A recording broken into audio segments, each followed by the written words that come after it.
When a man writes against his sin only with arguments from the issue or the punishment due unto it, this is a sign that sin has taken great possession of the will, and that in the heart there is a superfluity of naughtiness. James 1:21. Such a man as opposes nothing to the seduction of sin and lust in his heart, but fear of shame among men or hell from God, is sufficiently resolved to do the sin if there were no punishment attending it, which, what it differs from living in the practice of sin, I know not. Those who are Christ's, and are acted in their obedience upon gospel principles, have the death of Christ, the love of God, the detestable nature of sin, the preciousness of communion with God, a deep-grounded abhorrency of sin as sin, to oppose to any seduction of sin, to all the workings, strivings, writings of lust in their hearts. So did Joseph, quote, "How shall I do this great evil," unquote, says he, quote, "and sin against the Lord," unquote, my good and gracious God, Genesis 39:9. And Paul, quote, "The love of Christ constrains us," unquote, 2 Corinthians 5:14. And, quote, "Having received these promises, let us cleanse ourselves from all pollution of the flesh and spirit," unquote, 2 Corinthians 7:1.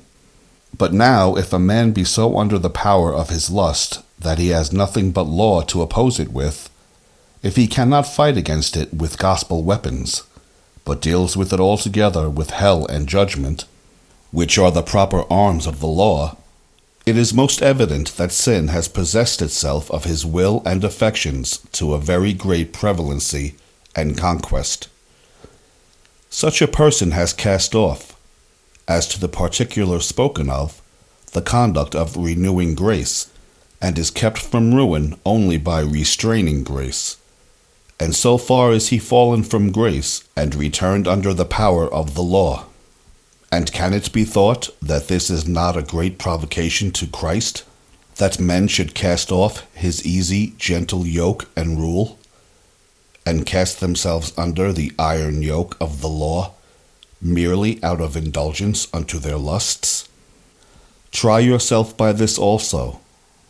When you are by sin driven to make a stand, so that you must either serve it and rush at the command of it into folly, like the horse into the battle, or make head against it to suppress it, what do you say to your soul?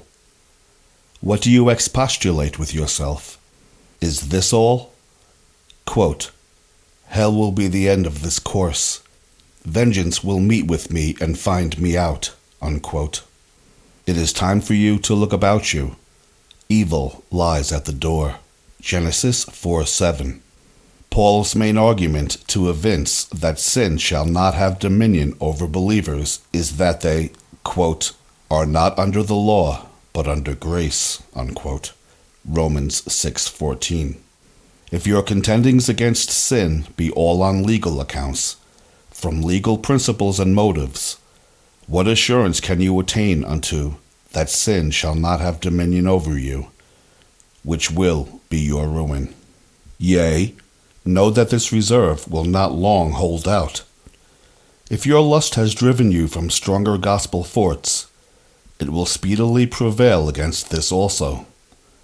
Do not suppose that such considerations will deliver you, when you have voluntarily given up to your enemy those helps and means of preservation which have 1,000 times their strength.